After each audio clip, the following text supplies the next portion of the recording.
윤석열 대통령이 지금 계속 공약 발표를 엄청나게 하고 있잖아요. 대선도 아닌데. 현직 대통령이 막 동네마다 다니면서 이른바 선심성 공약을 막 발표를 하고 있는데, 어제 그 얘기를 했어요. 국가장학금 현 100만 명인데 150만 명으로 늘리겠다. 예? 셉니다. 통 크게 발표를 했어요. 그런데 대통령실에서는 추경 검토는 없다 또 이러거든요. 그럼 무슨 돈으로 하는 겁니까 이거를? 50만 명을 늘리는데 이거 어떻게 봐야 돼요, 김민지 기자님? 심지어 그 자리에 안보실장까지 자리를 함께했다라고 합니다. 안보실장이? 예, 국가안보실장. 예. 국가안보와 연관돼 있어요? 그러니까 지금 국가장학금이? 3실장 다 데리고 가서 이관섭 비서실장, 장호진 안보실장, 성태훈 정책실장뿐만 아니라 네. 그 국가안전보장의 NSC라고 부르는데 여기 핵심이라고 할 수 있는 김태호 1차장까지 데리고 갔다라고 해요. 그냥 장학금이 아니라 국가장학금이어서 그런가?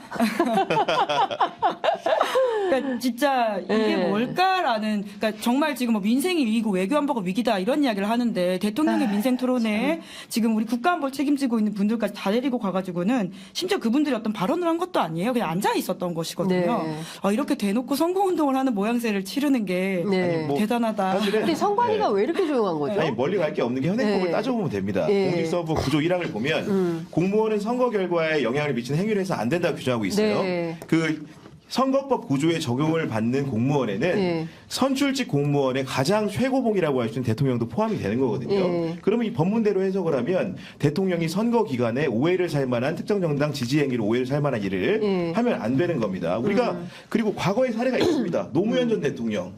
어떻게 탄핵 심판이 붙여졌습니까? 말만 갖고도 붙여졌어요. 당시 보면 2004년 17대 4.15 총선을 앞두고 대통령이 노무현 전 대통령이 어떤 얘기를 했냐면 기자회견에서 방송 그 기자 클럽 초청 네. 기자회견이었던 것 같은데 대통령이 뭘 잘해서 열린우리당에 표줄 수 있는 일이 있으면 정말 합법적인 모든 것을 다 하고 싶다고 했거든요.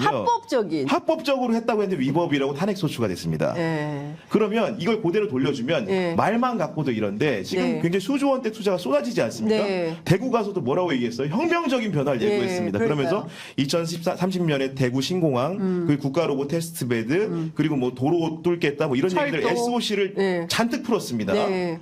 그러니까 이런 상황이기 때문에 말 가지고도 탄핵인데 네. 이거는 사실 행동으로 보여주고 있잖아요. 그렇습니다. 그죠? 예, 그러니까 중요한 포인트는 대통령이, 근데 사실 이게 현실 가능성이 있냐. 그러니까 김포가 서울 편입 뭐 이런 얘기를 초반에 해가지고 상당히 큰 논란이 됐고, 사실 지금 뭐 목련이 피어도 김포는 서울 될 것 같지가 않아요. 그러니까 이런 상황에 직면해 있는 건데 끊임없이 지금 공약 발표를 하면서 마치 뭔가 될 것처럼 개발 심리를 부추기고 있다. 결국에 이명박 정부 때 여러분 부자 되세요라는 캠페인으로 선거에서 승리를 거뒀던 것 같은 그런 인상을 주고 있는 거 아니냐. 근데 그때의 민도와 지금의 민도는 전혀 다르다.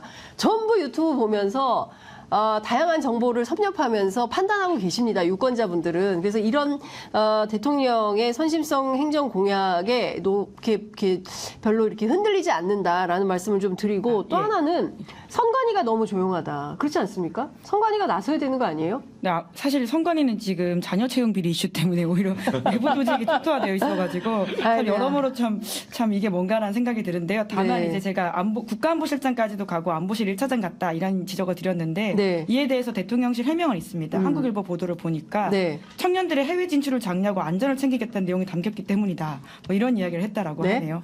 네, 왜냐하면 해외 취업을 위한 K-무브 스쿨 청년 3,100명 지원하고 코이코 해외봉사단 포함한 청년 이니셔티브 워킹 홀리데이 이런 해외 교류이기 때문에 관련이 있다라는 식의 주장을 하고 있다고 합니다. 네. 청년 말씀하신 길에 제가 이것 좀 여쭤볼게요. 대통령이 청년 주제로 민생 토론회 준비하면서 청년들이 카르텔과 기득권으로부터 자유롭다. 이런 메시지를 직접 넣으라고 지시를 했다는 내용이 이제 헤럴드 경제 단독 보도로 나와 있는데요. 참모진들한테 또 이런 얘기를 했다는 거예요. 청년을 잘못 이해하고 있다. 말로만 청년을 국정의 동반자라고 말해서는 안 된다. 이런 질책을 했다는 건데, 이게 무슨 얘기죠? 청년들이 기득권과 카르텔로부터 자유롭다. 아니 뭐 당연히 이제 상대적으로 또 우리 세대의 젊은이들이 가지고 있었으면 하는 바람을 말할 건데요. 네. 그러니까 지금 윤석열 정부가 청년 정책 잘하고 있냐라고 하면 당장 대선 때 대통령 후보자로서 그 공약했던 것들이 청년 장관이라든지 청년 보좌관 하겠다고 네, 했었거든요. 네. 40대 네. 장관. 지금 보십시오. 뭐가 있는지. 그러니까 그런 식의 말잔치라고 하는 것이 심지어 이거는 본인이 결심만 하면 할 수 있는 사항이거든요. 네. 아까 지적했던 그 예산이 드는 문제도 아님에도 불구하고 필요할 때만 청년 호명하고 기득권과 싸운다라는 이야기를 하는 게 무슨 의미인가? 근데 이 말은 또 그대로 좀 돌려주면 이렇습니다. 우리 청년을 경험해봤죠. 우리 윤석열 대통령이. 네. 어떤 기득권과 카르텔에 어떻게 타파하는지. 이준석 대표를 만났잖아요. 본인이 기득권이나 카르텔을 누르려고 했는데 안 됐잖아요. 네. 결국 정당 깨고 나갔습니다. 청년이 그런 이미지의 표상인 거죠. 어떻게 네, 보면은. 그렇죠. 본인 체감을 여실하게 한 겁니다. 이게 보니까. 아, 네. 청년이 두려운가요? 아, 두렵죠. 이제 어떻게 할까봐. 네, 참 걱정입니다. 아니, 저 그리고 이제 한반도 위기가 상당히 심각한데 또 국민의힘에서는 김건 전 외교부 현직 외교관을 고위직 외교관을 바로 영입을 했어요. 28일까지 근무하고 29일 0시에 의원 면직 시켜가지고 그날 아침에 입당시켰습니다. 아니 북핵이 위기라면서. 아니, 예, 사실 그 이슈만이 아니라요. 전상범 전 판사라고 지금 국민의힘이 서울 지역 이제 물론 험지이긴 하지만 네. 지금 그 공천한 인사가 있거든요. 네.